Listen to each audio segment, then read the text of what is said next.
And I recognize some other faces here. It's great to see you. And great to be asked, Michelle, to be part of the kickoff of your speaker series. When you were reading my bio, I had to kind of smile because some of the things that were mentioned there, the Community Safety Council, Diane was integrally involved in and had a big hand in starting some of those things. I have been working for Momentum for about 13 months. It's a community economic development agency in East Calgary and works with a lot of new Canadians and low-income Calgarians to assist them in skill development or developing their financial literacy or developing their businesses. It's got a number of programs that can do those things, and they've hired me to do poverty reduction work on a provincial level to promote that, as well as to give them advice and direction on public policy issues or government relation issues when they arise at the agency. What I've passed around are a couple resources that have been developed by Vibrant Communities Calgary and Action to End Poverty in Alberta, which is an intersectoral initiative to try and push for a comprehensive poverty reduction strategy at the provincial level. This is the first one. This was developed in 2012, Poverty Costs and Economic Case for a Preventive Poverty Reduction Strategy. I'm going to be explaining a little bit about it in here in my short presentation. And this is the latest report that came out in June 2013. And it identifies what the blueprint for that strategy might be and how the province and all sectors of the province, meaning business, not-for-profit sector, people with lived experience, and governments might go forward and develop a strategy. And here's a friend of mine, Nan Douglas, is just sneaking in. Hi, Nan. I'm doing this with over there. So I haven't started, Nan. I just sort of introduced myself. Probably took far too long to do that anyway. Everybody know Nan? Why don't we, does everybody know each other here? That's a great idea. How about we go around? Sure. And we'll just start over here, and everybody just give us a quick introduction, share what you feel comfortable sharing with. A minute. Or just a name. Yeah. My name's Tony, and I've been in Calgary for 30 years. And this is the first Liberal event that I've actually been to. Oh, thank you. Judging by not many other people. Okay. Nan. I'm Nan Douglas. I'm from Calgary Centre, federal Liberal riding, and we're having our AGM next. This is Saturday. I'm nominated to go on the board there, so I thought it would be a good opportunity to come and meet some of you and listen to Joe. I also work with Joe. I'm on the Momentum Policy Committee with Joe. And I'm Mark Danielson, but I've been in the oil industry and retired after 35 years. I've always worked on the budgets, the numbers at the end of the year, capital and that. So even the city, when I was on council, I was very involved in trying to figure out the numbers and what we needed to change. And I'm always interested in poverty and numbers, and so I feel like I'm interested in that type of thing. I'm Diane Danielson. I actually sit on the Calgary East constituency board for Liberal, and have for what, 4 years now or something like that. And I'm still on that safety council that you talked about. It's called 12 Community Safety Initiative. And she's a former alderman. And a former alderman. Yeah. And a former school board trustee. member. And former school trustee. Board. And I've lived here for 40 years in Pembroke. I'm from Calgary Center North. I was briefly on the board. I got involved because of poverty issues. I'm already living on Ish, and I'm about to be retired with over 2,000 a month in drugs. And that's actually just gone up in the medication costs that are going to be forced on the body. And I turn 65 next spring. We need trouble. I'm Mina Sarathia. I've been in Calgary for 30 years from Kenya. Entrepreneur on 17th Avenue. We have a health food store. We've been there for 39 years. And I'm going to be speaking a little bit about it. And that's a little synopsis of me. I'm Laurie Spilza, and this is the third time I'm running in City Election, Ward 10. I work for Calgary Board of Education. I'm a psychologist, and Joan and Mom family members belong. And I have worked with age students at University of St.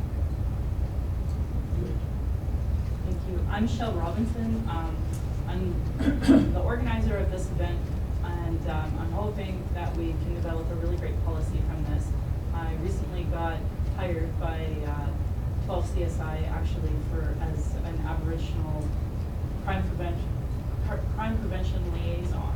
So we're hoping to develop that. We'll see where that goes. And yeah, thank you again, everyone, for coming. Thanks, Michelle. And Michelle is also the president of the Calgary East Board right now. I'm the past president, so sit on the board still, grew up in this neighborhood, and my family still lives here. So all of the issues in this community are still very close to home. But by day, I'm over at the University of Calgary doing teacher training and working with teachers who are sent out and working areas where there are great issues of poverty. So that's an issue that comes up a lot in our courses. I'm Tova, and I also live in Calgary for 30 years. I hear 30 all around the world. And my interest is more in the speakers than in the political issues. And I'm part of Women Together and in Poverty. And we trying to keep ourselves informed, which is fairly difficult at times. And if you have more copies of this, I'd love to take it up to our next meeting. And I also volunteer at the Dickens Center. I'm retired, so I volunteer. And I'm starting to realize that people live in different realities, maybe in the same space. But it really hit me that the realities of people sometimes it's hard to really understand unless they tell you their stories. I'm Vivian Brennan, and I live in Silver Springs, and we just support all of the Liberal events that go by. I'm Ron Siemens, and I'm in Crowfoot. This sounds interesting to us, so thought we'd come out and find out more about it. I don't think the provincial government knows what poverty means. He's door knocking is what he is. I can't. I'm supposed to be at Southgate Community Center, but a little something for you. And Joe and your husband, if you want to stop downstairs, Denise will give you one of those. My apologies, I can't stay. Thanks for coming out there. Okay. Bye, Andre. Yeah, and my name is Suzanne Jalsavitsky, and I am on the board of directors with the Calgary West Liberal EDA. So I'm the oldest of 7 kids, and growing up, money was definitely very tight, so I really know. And I see here in Calgary, you know, the huge difference between those people who work for industries that are really prospering and making a lot of money, and those that don't, but who still have to deal with the rising cost of living, and their incomes aren't going up, and they're not getting big bonuses at the end of the year. So I think this is a very interesting topic. Okay. Michelle, is there something potentially to wet my whistle if I... Most definitely. Do you like coffee, tea, or water? Water would be great. Okay. Thanks. This one's unopened. Thanks. Yeah. And I could use your feedback, actually. I told Michelle that we put together a little speech that we hope to take around to anyone who will listen, but service clubs, chambers of commerce, and different places. And it kind of overviews these 2 reports in hopefully an engaging way. And it takes about 20 minutes, and I hope that's okay. And I'm going to sit down. I hope that's okay too, that you can hear me. If not, I'll stand up. But so I'm just going to launch, and afterwards we certainly deal with any questions you have, but also I wouldn't mind some feedback on, how successful the message comes across to you that we're trying to get across, my colleagues and I. All right? Okay. So we call it the high price of poverty. And I'm just going to see if this works.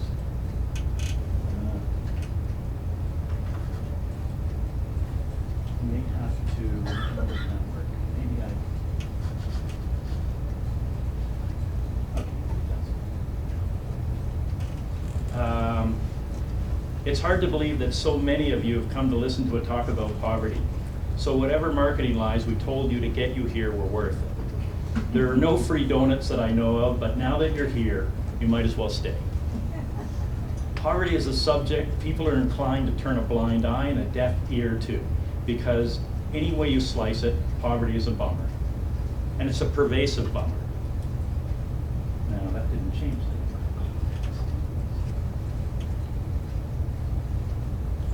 12% of Albertans are living in poverty. Maybe Michelle, if you wouldn't mind coming up here, and every time I tell you. Gotcha. 12% of Albertans are living in poverty, according to the Government of Alberta's April 2013 report, an analysis of poverty in Alberta. This rate rises to 17% among children under 10. This means 400,000 Albertans are living in poverty. That's half of Edmonton. I think you're going to need to just touch this. Oh, that's half of Edmonton. Maybe you want to. I'll be fine. Okay. I'll figure it out. And this despite this province's wealth and strong economy. Obviously, poverty costs those who are living it dearly, and they are better placed than anyone else to speak about that personal cost. Razmi worked as a teacher in India for 12 years before coming to Alberta with her 2 daughters in 2004 to escape an abusive marriage and the stigma of divorce. She had painstakingly saved $10,000 to get started in Canada, and upon arrival rented a basement suite. Despite speaking fluent English, it took her 3 months to find work, and the only work she could find paid minimum wage. Her eldest daughter was 18 at the time and started grade 12 soon after arriving. She too worked evenings and weekends for minimum wage, and together Razmi and her daughter made $1,500 a month, paid $750 a month in rent, and with the balance paid for food and bus passes. They barely managed to make ends meet. At that time, Razmi had no idea of programs and resources available to new Canadians, and was fully consumed with surviving and providing for her kids. A year later, she received provincial funding of $1,500 a month plus tuition to upgrade her skills over the course of 8 months at a local college. She found the mandated course ill-suited to her needs and aptitudes, but was grateful that for 5 hours a day she could be off her feet. The conditions of the funding did not allow her to keep any part-time earnings. When the course ended, she got a commission-based sales job and began to earn more money, which enabled her to be less financially stressed, but it wasn't the work she wanted to do that she felt best suited for. Qualifying as a teacher in Alberta was going to require half a year of full-time university study, and she had heard horror stories from other Indian women about the cultural challenges and racism they endured in Alberta's school systems. She opted instead to become an immigration consultant, went into business for herself in 2007. For 4 years, she just managed to survive financially, and then decided she wanted to do more to help fellow immigrants. So she enrolled in a university social work program, which required 2 years of full-time study in addition to her existing degree. She financed her studies through the combination of savings, student loans, and part-time work. Those were 2 tough years during which her 2 daughters were also attending university, and they all worked part-time. She says, we're always 1 paycheck away from being homeless. Razmi graduated from her BSW program in April of this year at the age of 47 and secured a full-time social work job that will pay her $42,000 a year. For the 9 years she has been in Alberta, Razmi has earned little, despite being almost constantly employed, and hence participated only nominally in the Alberta economy as a consumer or taxpayer. Even now that she has the Canadian qualifications, she is making less than $20 an hour doing a demanding social work job. Razmi is proud of her daughters, the elder of whom is doing a master's degree in social work and the younger of whom is doing a BA. She is glad her daughters have come to a country where they can do whatever they want, but feels that they were robbed, and sums up their teenage and early adult years thus: no vacations, no security, just working like dogs. Razmi and her kids have paid a heavy price for being poor. But what may be news to many of you is how much poverty in Alberta is costing all of us. In 2012, Vibrant Communities Calgary and Action to End Poverty in Alberta published Poverty Costs, an economic case for a preventive poverty reduction strategy in Alberta.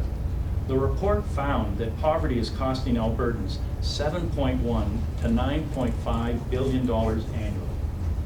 This refers to the poverty costs in addition to approximately $4.3 billion that the provincial government spends annually on poverty alleviation through income supports, early childhood intervention, and childcare.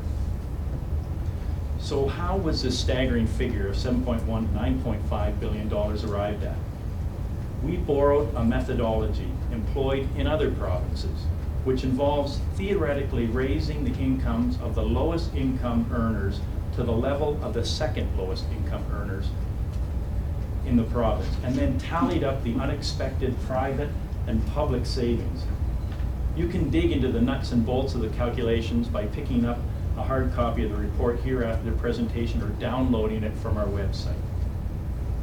Many of the additional costs we incur by keeping 12% of Albertans down arises as a result of additional health, law enforcement, and justice system expenditures. Experiments conducted elsewhere in Canada found that in communities where a guaranteed annual income was put in place, notable decreases in hospitalizations, emergency visits, and mental health visits resulted. Alberta Human Services Minister Dave Hancock himself cites $1 invested in intervention, in early intervention, saving $7 to the justice system in the long term. Sorry, I didn't say that right. You get the message. The big ticket item, however, is obviously the opportunity cost poverty, and this poverty, and this has wide-ranging implications for all of us.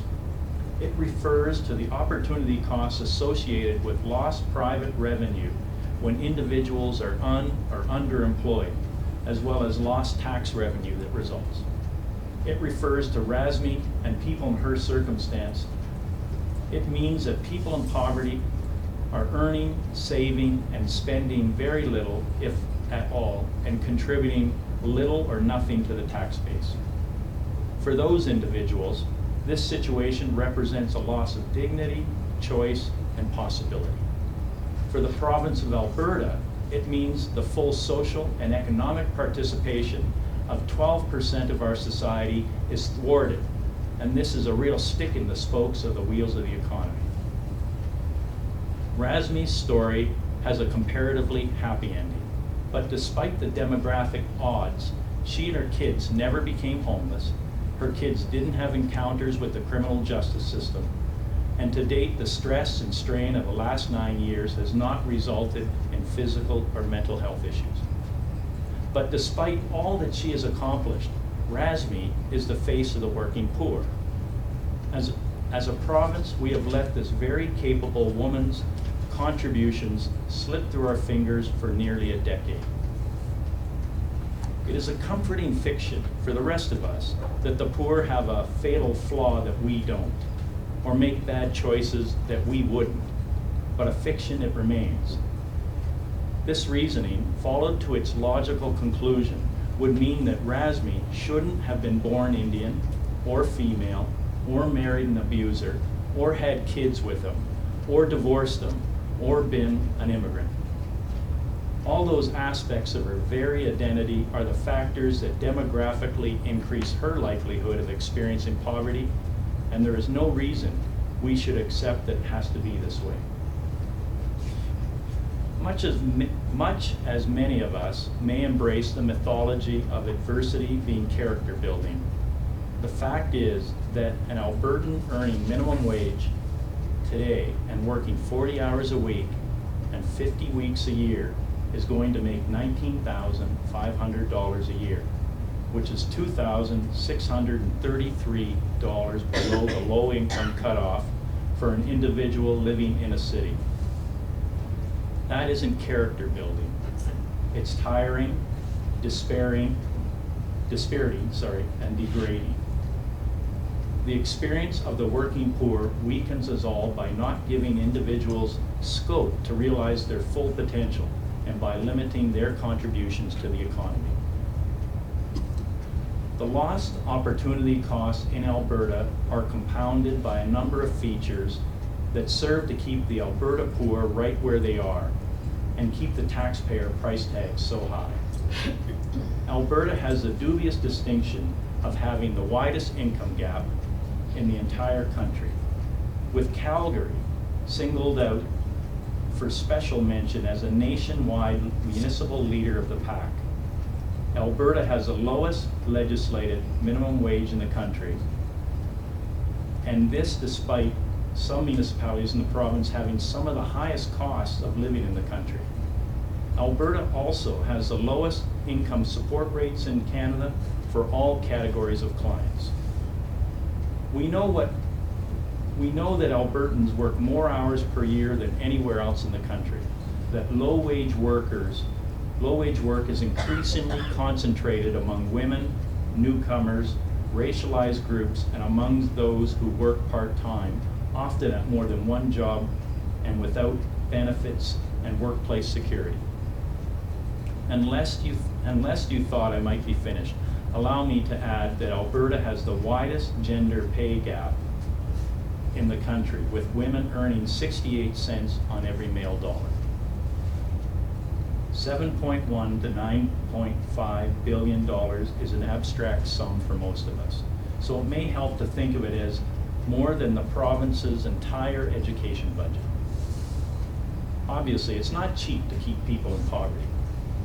On an individual basis, that means that you, me, and every Albertan is contributing somewhere between $1,950 and $2,600 annually to maintain the status quo. We can and must do better, but it's going to take more than a village to raise Albertans out of poverty. It's going to take the whole province.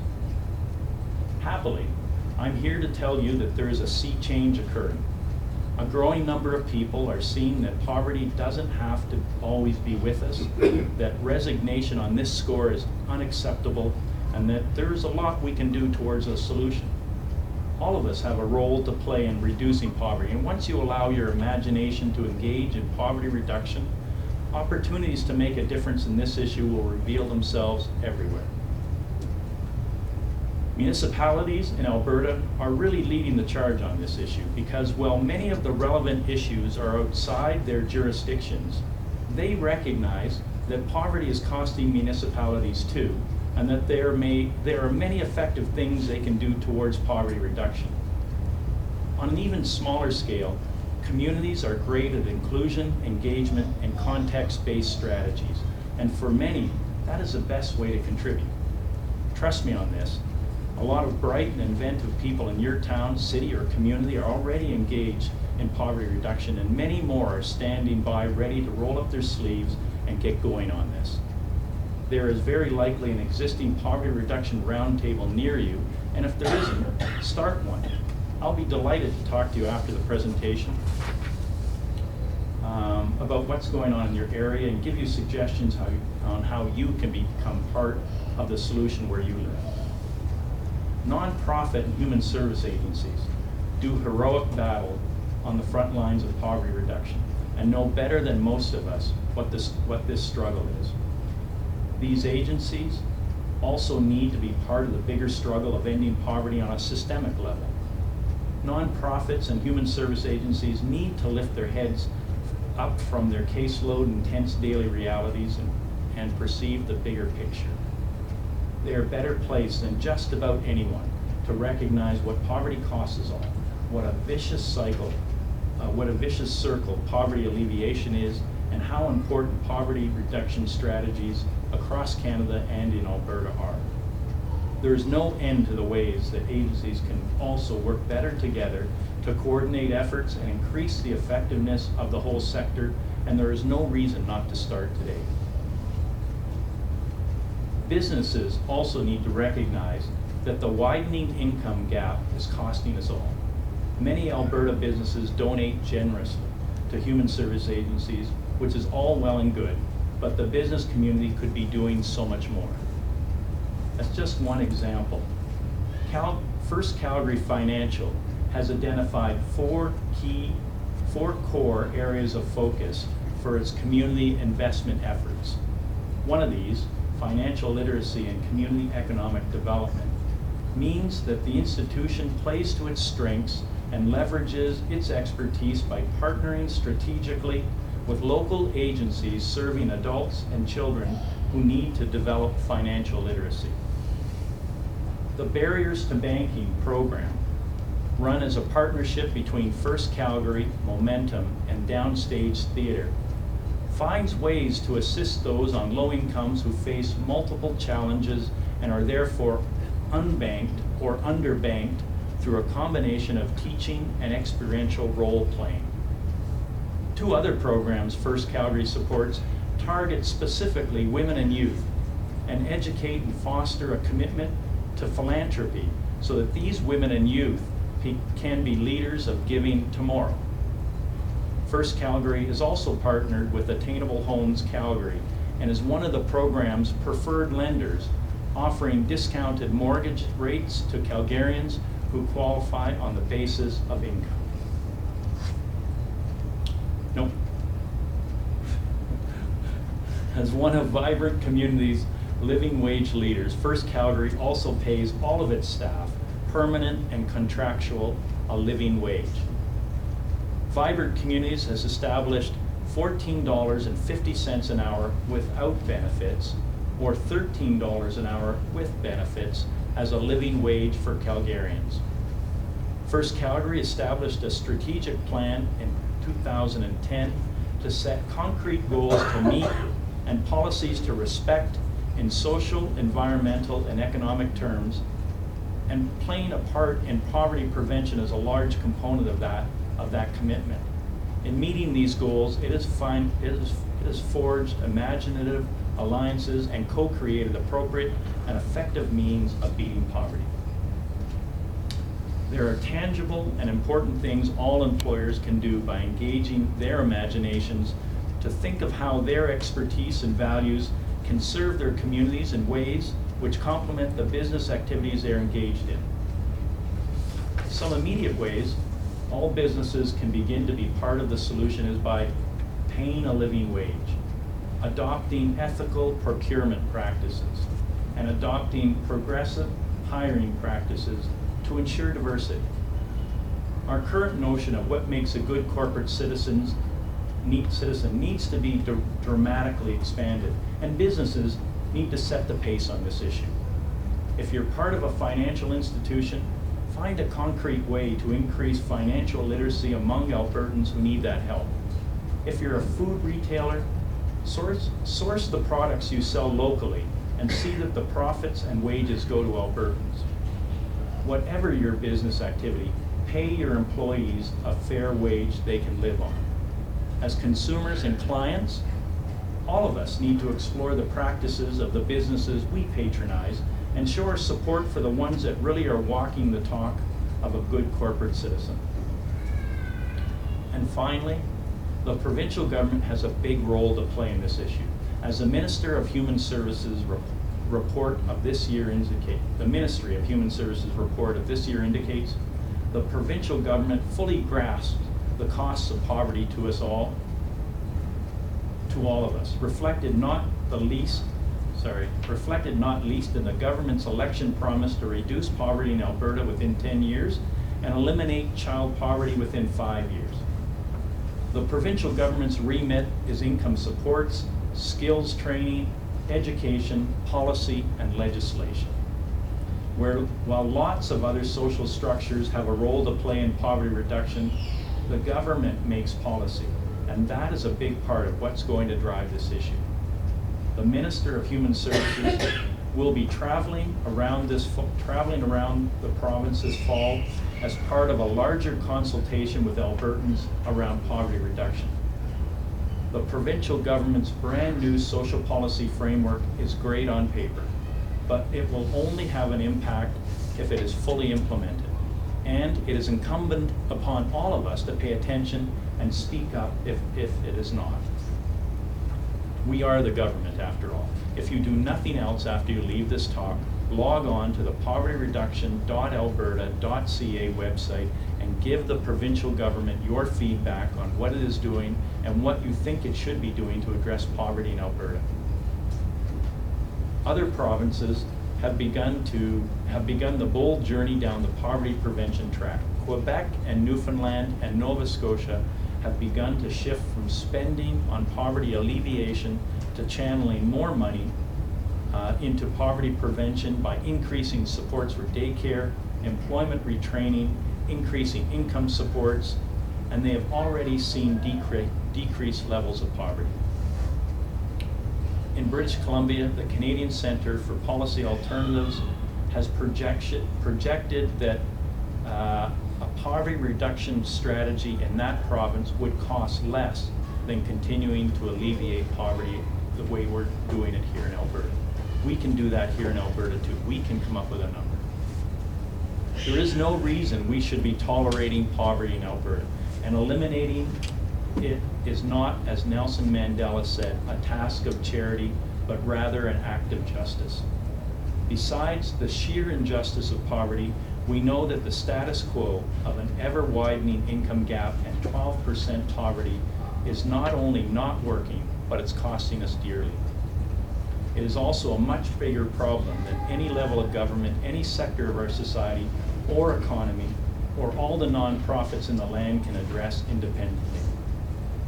We are all in this together, and this is everyone's problem. As the great Canadian social activist June Callwood said, there are no innocent bystanders. So please don't stand by. I challenge you to think big, act generously, connect with like-minded Albertans, and make this issue your own. They don't call Alberta the can-do province for nothing, and together we can wrestle poverty to the map. Thank you.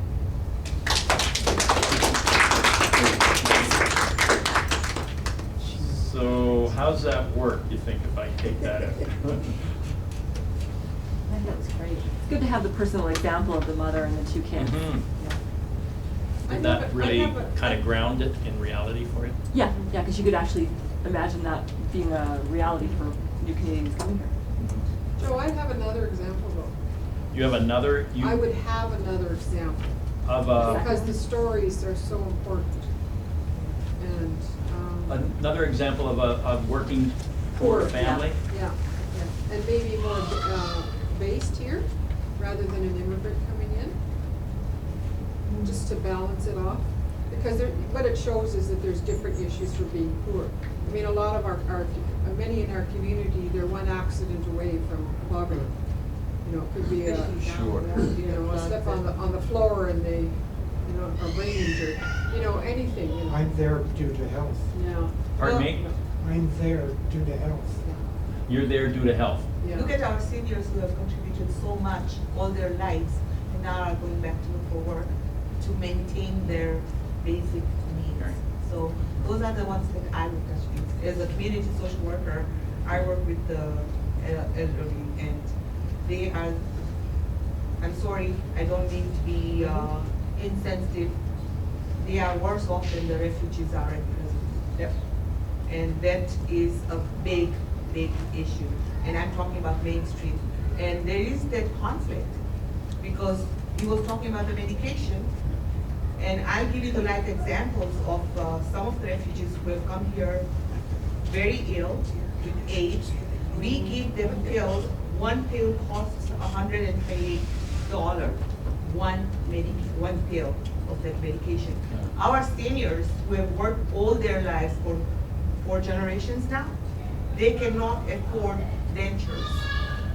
So So what there's a big gap. what I'm hearing is maybe this one example doesn't speak to all the experiences And you if you're know. going, and if you're going to give. Though how could one example speak to all the experiences Well, of the thing is people that in I'm an poverty? immigrant myself Yeah. also. Oh, And no, I can you hold it just for a second? I think we interrupted that. Also, Oh, no, I was just, because if you give different examples, if you're going to present it in different places, there's a connection that occurs. And so if you mention a senior in poverty, and you don't have to go into their Right. whole story, but That's right, yeah. just why. And I noticed even on the, I just so you think, know. wasn't it on the list? On the slide, it did, but you didn't spend much time on it. Okay. Okay, and so, and I didn't see it in the book. Is it in the book, Oh, that sure. slide? Oh, yes, Diane. Okay. Oh, no, sorry, Diane. The slides, I'm thinking of that slide- one. Sure, I know what you're talking about. Yeah. That slide didn't come from the book, but the demographic groups in our society where their concentrations of poverty are identified in the book. Okay. And seniors is one of those. Okay, because that list intrigued me, because if I personally, you know, when it's like listening to, who's the fellow with the UN? Lewis? Stephen Lewis.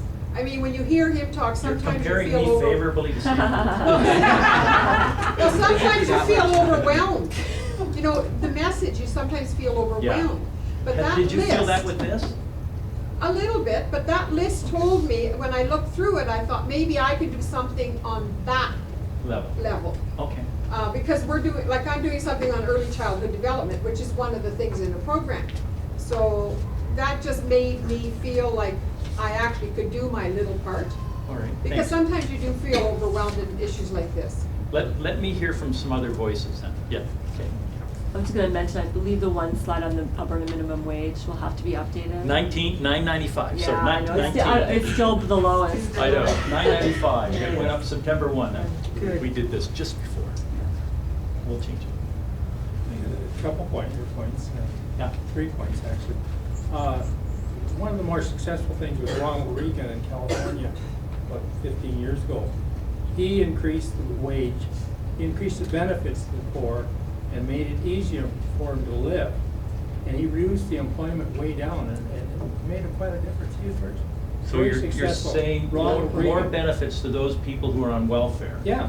Actually And led to increased employment. increased employment, and they got off welfare. So Ronald Reagan, you know, that's a case example that was very real. Now, Rumsfeld, his book he just wrote on rural, and I've gone through it, and he has a section on poverty, and couldn't find it tonight, but he basically said, people analyzed, okay, why are these people poor? And but he looked at it differently, and he said, why are the same people in the same class who aren't poor? What did they do? And his policy was, okay, we'll help those. We've learned from the people that aren't poor, because they're the same class, to help these poor people get them to change. And a lot of times it's education, it's motivation, it's all kinds. So Rumsfeld was very successful, and his book's fairly thick, and it's worthwhile reading. It's a book on rules. Did you say you had another couple points, or was that the second one? One more. Okay, that was the second one. Okay.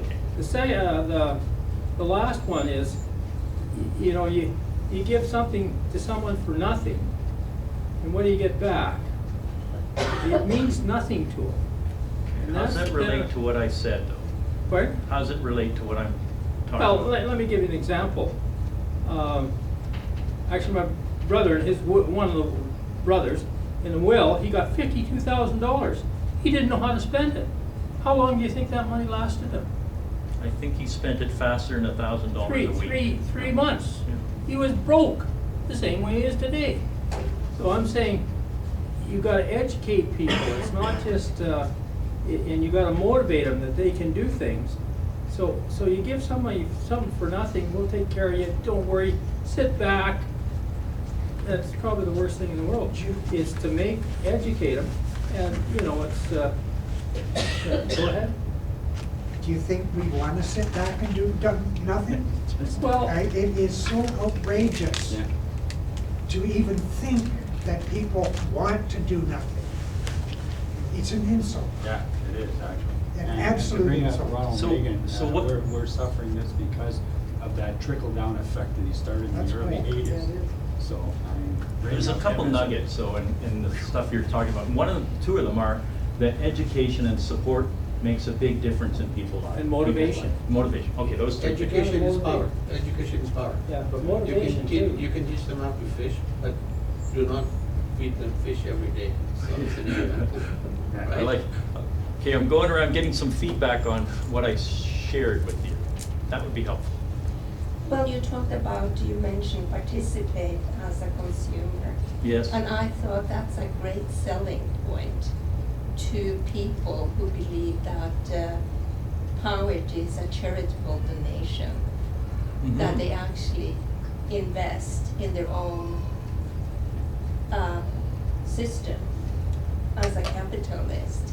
So I think that's a great selling point for a lot of people who do not understand what people living in poverty go through. Okay. Can I have one more? Because I think I heard on the CBC also people living in poverty. Apparently, I think it was CBC, I'm not quite sure on my source, but it was recently. Their IQ goes down. Goes down, yeah. 30%. Because it's the stress and the 30 worry of points. where the next meal, where the next Yes. rent payment, where the, all that sort of stuff affects you. Yes, Yeah. yeah. It's not so much that their IQ goes down as they can't focus enough beyond their issues Yeah. to answer the questions properly. That's the reason why their IQ goes down, because of stress. Yeah, stress. And I participated. Can I have one more? No, we're gonna move on. Okay. We'll come back to you. Go ahead.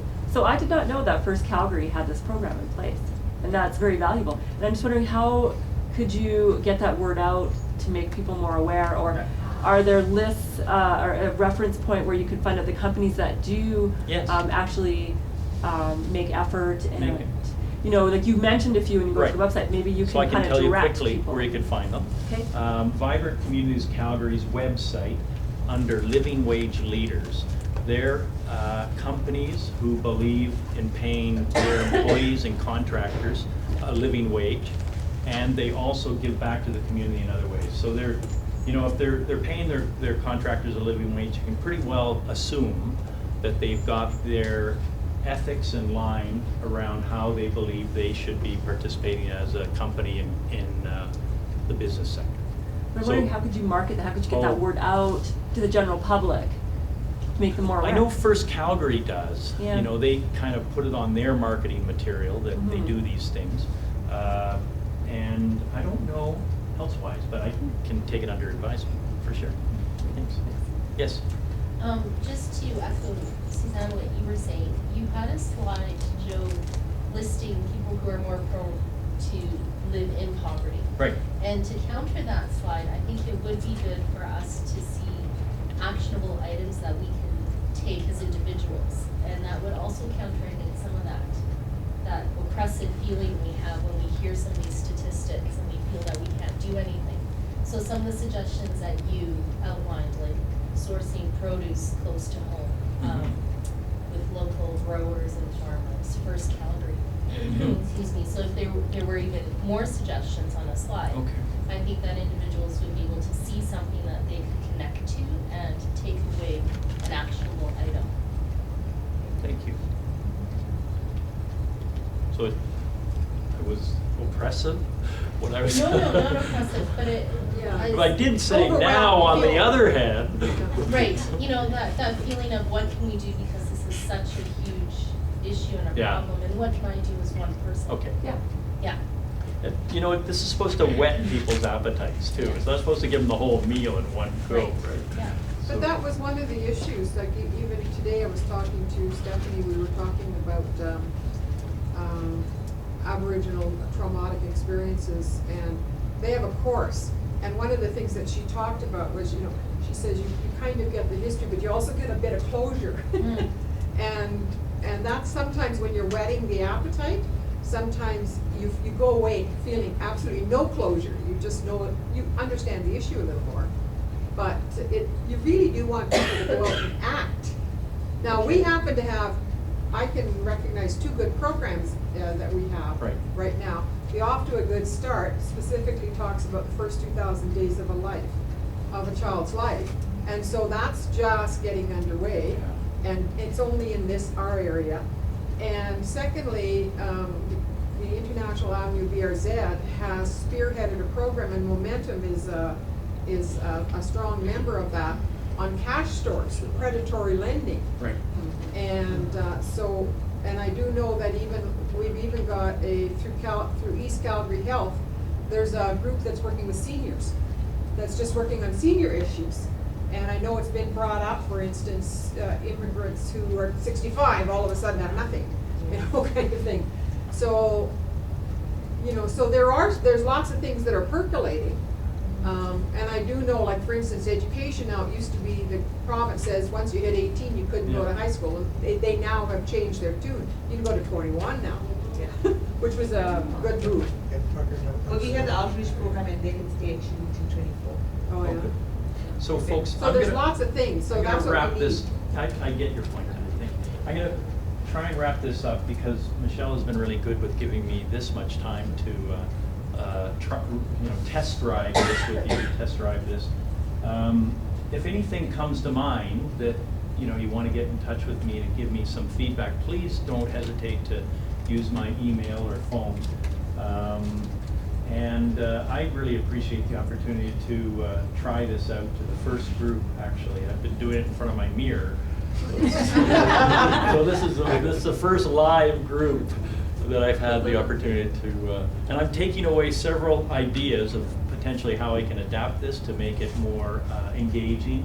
But also I'm taking away that, you didn't run screaming from the room, so I must have hit some positive notes or understanding. And it's good to spread it. It's good to spread the news. Okay. So I wanted to thank Joe so much for coming. I can't wait at you, but I can give you some chocolate. Yeah, chocolate from Bernard College. So thank you for coming. And I just want to say that I'm really appreciative to be invited out to do this little speak to the Liberals in East Calgary. And I'm excited about Justin. I'm excited as a former politician to know that there seems to be a bit of a resurgence around his leadership. And my wife said, Joe, tell them you're interested in running for Justin. So I'll just put that out there that maybe I'm interested in running for Justin. Done. I got it on tape. Did you tape it? Uh-oh. What's that? Okay, I'll cut it out if you want me to, but that's excellent. Thank you, Joe. I do hope you would run for You us. never say never, right, Diane? Once a politician, always a Yeah, well, I don't know about that. You have the contacts, you have the networks, so. Yeah, it would be great. And if it counts for anything, do you have to have admitted to smoking pot? I will leave that in your jurisdiction. Maybe I'll just leave that for all I say at Global Fest, whenever I'm at Global Fest, I say, I smell votes. As soon as the lights go down, I smell votes. And you smell votes. Yeah, because it happens. As soon as the sun goes down, you smell it at Global Fest. And the 18th, that's exactly what we're going to be talking about. We're going to be talking about the federal policy. We're going to have members of the 420 to come here to talk about their stories. We're going to have the lady who actually wrote the Liberal policy come and speak about it. And we're going to have the Alberta Civil Liberties lawyer come and talk about some of the issues about 420. So highly encouraged that. I don't want to announce that Dr. Raj Sherman's going to be coming as a physician. We're trying to work that out to see if he can come, because as a person who's been in the ERs and seen firsthand what kind of drug-related issues are coming through the ER, he can speak with experience as a physician on this. So I can give you about 125 just registered. Yeah, well, that's just it. Like, because I work in outreach for high school. Some more copies. Oh, sorry, I forgot. yeah, great, good If you idea. have an interest. I And I think there was a couple of people who came in late and didn't get We it. have the first one we have. Oh, you have the first one. Here's the second one. The second one we don't. Oh, no, this is the first one, that's the second. Yeah, the second one we don't have. Yeah. Just the first one we will supply. You got it? Why don't I just, Heather didn't get it. I'm okay keep all going, those. I can just walk down the street and go bug them. I think the Liberal Party of Canada has a strategy on a national anti-poverty program. If they don't, they should have. They're working on it, but it's gonna Well, I'm hoping that if we don't, then that's what will be a submission. Yeah. I mean, we have almost all of our board members here today. Our policy chair is not here, but with the, aside from him, I'm hoping this will be Yeah. what we need to submit. Sure. Because for Calgary East especially, we have lower income, high poverty, high disability. It's our issue. Okay. So that's why we need you to run for us, Joe. It's I interesting. love this. You change your boundaries. I didn't know that I could go on Vibrant Communities and actually search by alphabetical who actually pays a living wage or has registered and said they pay a living wage, like Community Natural Foods. Joe, just one thing I want to mention. Corporations are BP Garden retirees.